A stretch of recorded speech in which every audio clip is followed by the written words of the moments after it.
So it's Thursday, it's tea time, and it's 3:30. So guess what? It must be time for another episode of our monthly get-together. Welcome to you all, and thanks for agreeing to spend the next 30 minutes with us. Later on, you'll be hearing from two great solutions partners from our portfolio, talking about how to make in-store campaigns work better while saving significant sums of money, and how to identify customers whilst doing the right thing for the planet. And a quick forelock tug to the lovely folk at our sponsors Investec, Hayes McIntyre and Lewis Silkin. They've got bucket loads of great information and help, which they'd be delighted to share with you. And if you mention us, other than groaning, I'm sure they'll give you a secret Santa deal. First of all, for those who don't know us, we help senior folk at corporates deliver results with our portfolio of solutions and services. How do we do it? Simple. Our experience derives from our battle-weary team of industry veterans who luckily remain digitally savvy. It enables us to filter out unsuitable vendors currently attacking you from all angles. And we speak your language. This is an important reference to the Hitchhiker's Guide to the Galaxy there for those of you who don't know. So we not only understand your pain points, but we concisely translate the confusing babble from vendors so it makes sense to you. We've cut through the crap to curate a veritable cornucopia of fabulous solutions from scale-ups across the globe used by folk from Vodafone to Mars to NBC Universal to Capgemini. And to help us deliver, we've assembled a hand-picked band of over 60 C-suite executives across Europe and the US. This week, Arcadia very sadly went into administration with well over 10,000 jobs at risk. Lord Rose, ex-M&S and Ocado chairman and former CEO of Argos, said he did not want to demonise Sir Philip Green, but that he had not moved from an analogue world to a digital world fast enough. Now, more than ever, the need to adapt rapidly and embrace digital as a fundamental cornerstone of a corporate's activities has never been more vital. One retailer which has shown an ability to adapt rapidly is Sainsbury's, who've driven major increases online delivery capability profitably. We're well chuffed to be joined today by Richard Newsome, their CTO corporate, to share some of his experiences dealing with the challenges that this pandemic has served up. Richard, welcome to Tea Time. Thank you very much, Alex. My first tea time with you, and I'm presenting. I don't know quite how I let that happen, but very pleased to be with you this afternoon. So, as Alex says, my name's Richard Newsome. I'm one of the Chief Technology Officers at Sainsbury's. I know that you'll all be loyal customers of Sainsbury's, but just as a quick refresher, we're obviously one of the UK's very largest retailers across grocery, general merchandise and clothing. Sales in the last financial year of approximately 29 billion, employing about 190,000 colleagues and trading through approximately 2,000 locations and a number of different brands. As Alex has brought me already onto the first slide, really what I want to do is to take the opportunity to talk to you about some of the ways that Sainsbury's has responded to and learned from the pandemic over the last 9 months. And especially to represent some of the phenomenal work actually done by colleagues across the business and of course in the tech function during that time. I'm going to use a few slides. These are all public domain data, largely from our recent half-year results briefing. So if people want to know more, then that's where to go to find them. So we all like a good timeline. Here's our timeline of the last 8 to 9 months. Let me pull out a number of highly relevant changes of some of the things that we've worked through. So what you can see here in terms of the physical experience and the restrictions of shopping in store, within a very small number of weeks, we've gone from huge increase in business to closing parts of the stores, including cafes, deli counters and so on, closing inner city convenience stores, closing standalone Argos stores, prioritizing elderly, disabled and vulnerable customers and key workers, and introducing limits on the number of shoppers, social distancing measures in stores and so on. And, you know, as customers and leaders yourselves, you will appreciate what a huge undertaking that was in such a small period of time. In terms of our digital channels, which is the main thing that I really want to talk about, we immediately saw huge upsurge in demand for delivery slots, increased size of basket within our online channels, and in a small number of days we identified, contacted and prioritised, as I say, 800,000 elderly, disabled and vulnerable customers for those online orders. You can then, as you look sort of further on along the timeline, see other changes both to our physical and digital presence post-lockdown and over the summer. And we're obviously still dealing with some of these dynamics too. So you can see Chop Chop has really found its purpose actually during lockdown. So over 3 million households in 15 cities now are able to have groceries delivered by bicycle within an hour. You can also see that we've been reopening stores, so especially in Argos, which again have had to sort of unfortunately close down again during lockdown too.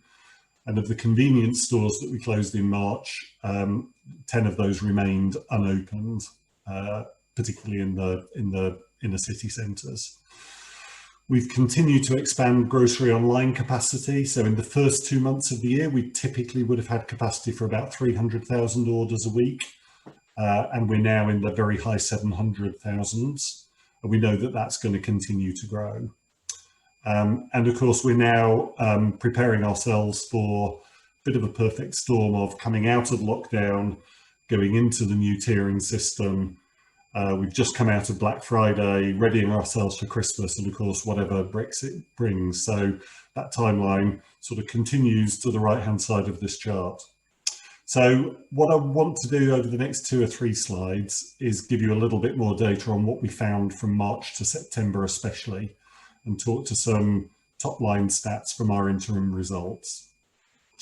So here you can see grocery sales up over 8% over the first half of the year, clothing sales down, general merchandise up 7.5%, 7.4%, but with a very different picture between the Argos channel and the Sainsbury's channel.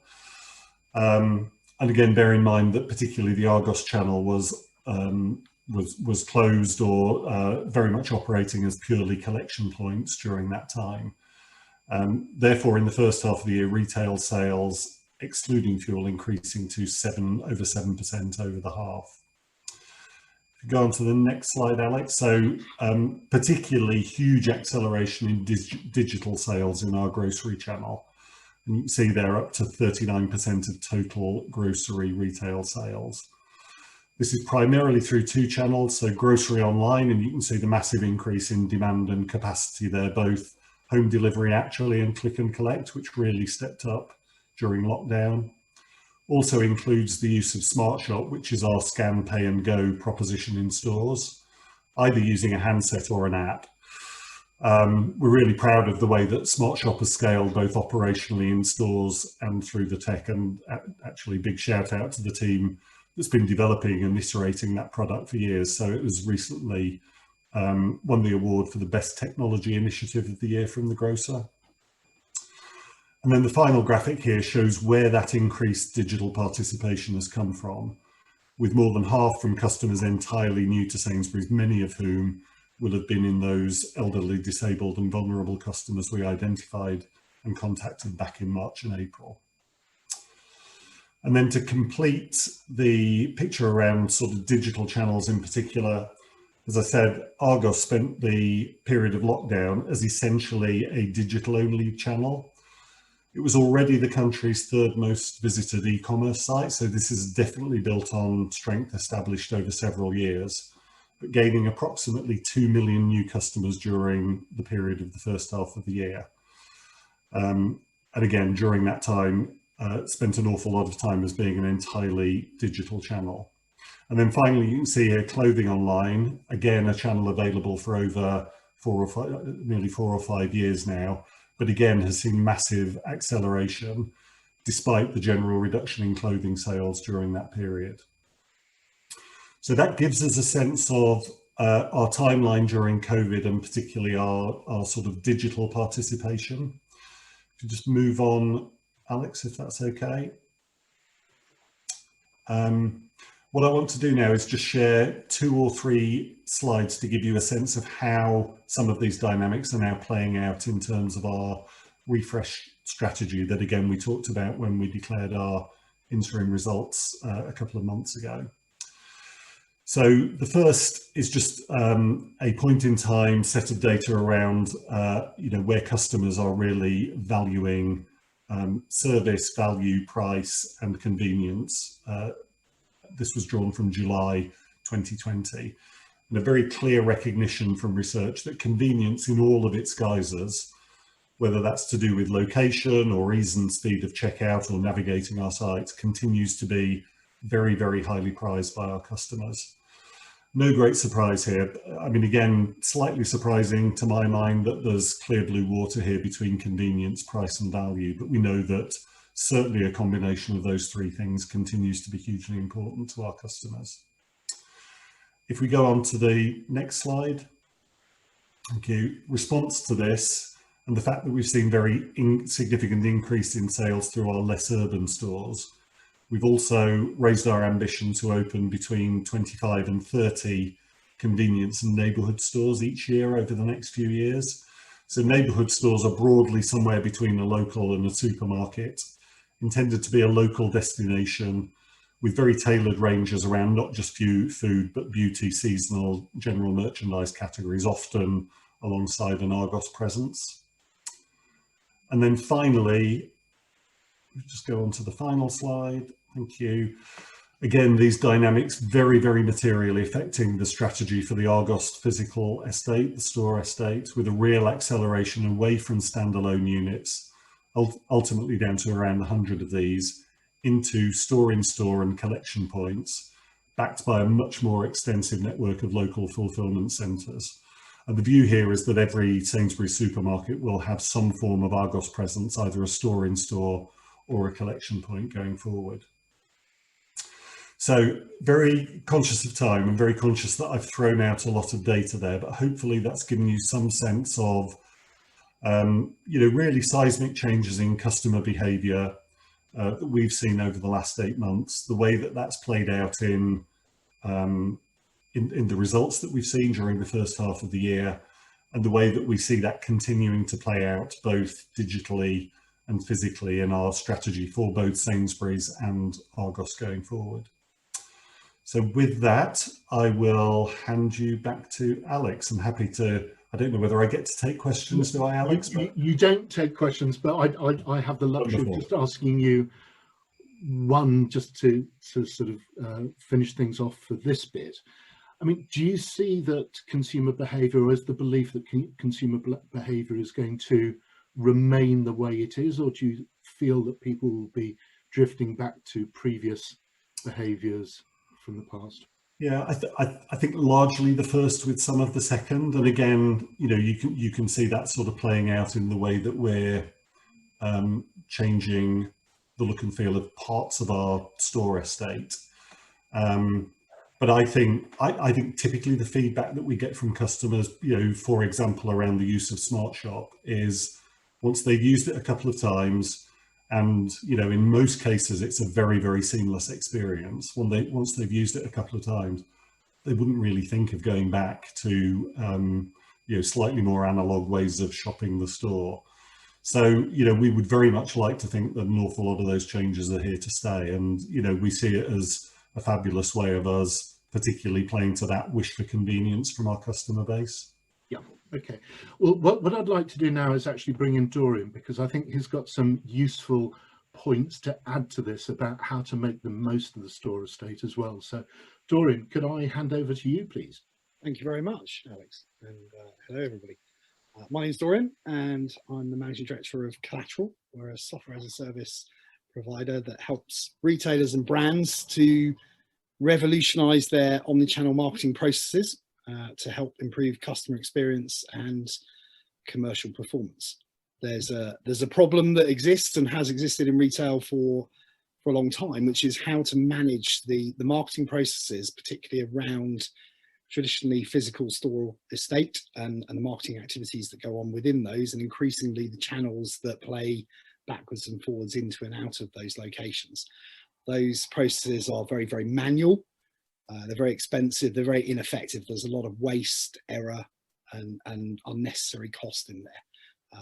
But it doesn't have to be that way. And that's where Colateral comes in. So we're a set of workflow processes and planning capabilities that enable both retailers themselves and the brands that they work with to be able to make sure that they're planning and executing their campaigns to the right places at the right time. And obviously, as consumer behaviours change, perhaps we're having shorter visits to stores, or people are spending more money in their less frequent visits to stores, or perhaps shopping in different ways.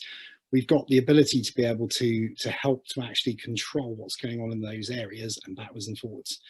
We're working with lots of different retailers, but we've got a number of examples there. So we just flicked past a couple where we've saved some retailers 7-figure amounts annually on their marketing spend, simply by cleaning up the data that they have on their store estate and making sure that what it is they're actually running is being done effectively and accurately.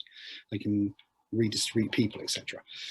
We're working with Paddy Power, and across a store estate of 622 stores at last count, we're delivering more than 8 million marketing instructions on a quarterly basis for them across that estate. And that's run by one single member of their marketing team. We've automated the system to that level. We've rolled out some new capabilities recently that have helped them to increase compliance of marketing messaging in those stores from approximately 40% to effectively 100% in a 3-month period.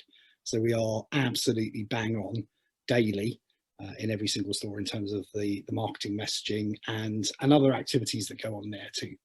Obviously with lots of reporting functionality that gives visibility over what's going on and the ability to be able to check compliance, etc. So we're a completely independent technology play. There are people that provide capabilities to retailers and brands for activation, but they tend to be linked into suppliers, and they tend to have solutions that are very, very heavily reliant upon manual processes. We are very automated, very streamlined, and we collect actionable insights, and we use that to help retailers to drive real upside in terms of sales, both within their stores and also across other omnichannel outlets that are connected into those as well. So delivering granular marketing across social media and into search results and various other things, and using that to drive activity to and from physical store estate. So we cut costs, we streamline processes, and we drive marketing return on investment. Dorian, thanks. Thank you very much. Richard, any questions? Oh, I think we're muted there, Richard. Yeah, thank you. Yes, I sort of spotted the first of those case studies, I think, as I was squinting at the screen. I mean, what are the different challenges, Dorian, between, I guess a retailer like Paddy Power, or maybe a sort of, relatively small basket, high value specialist, and somebody like a grocer, like a Sainsbury's or another?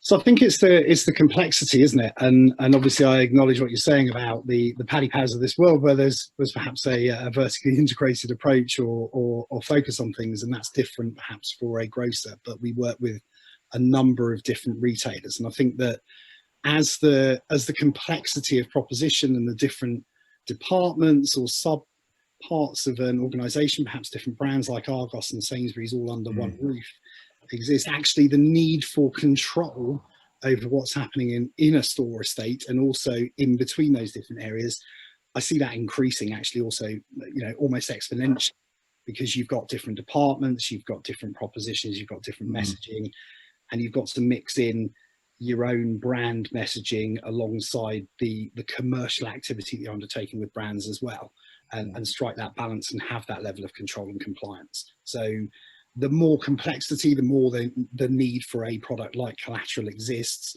both to keep costs under control and make sure that you're keen on that side of things, manage any third-party supplier relationships, manage your own internal studios, external studio, external marketing partners, etc. But then looking to unlock commercial revenue opportunities with brand partnerships as well.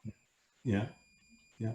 And on a spectrum from sort of, you know, big mass market, relatively straightforward messaging down to hyper personalization, where's your sweet spot on that spectrum? So I think we've got a really important part to play in that as well, because historically most retailers would send out the same marketing messaging to frankly to Peterhead and to Penzance, and regardless of the size of the store, whether it's a Sainsbury's local or it's a mega Sainsbury's in the middle of an urban area, a lot of people would historically be sending the same messaging out everywhere. Because of the level of data that we hold within our system and the level of granularity that we can offer, you can target completely customized messaging to each individual store based on socio-demographics, geography, etc., but also move people backwards and forwards between what's going on a local level across social media, search results, etc., and drive campaign messaging across all of those to work on a localized level. And we do that regularly. You know, we're doing that with retailers to help them target campaigns to proximity of competitors, for instance.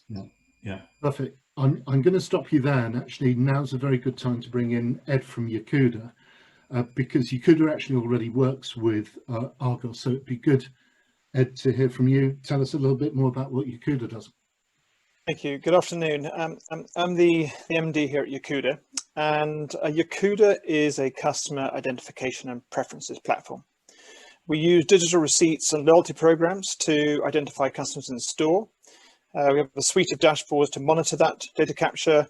And then from all the store data and the e-com data that we capture, we provide clienteling, assisted sales solutions. And indeed, for quite a few of our retail clients, we now have taken over their data warehouse or single customer views.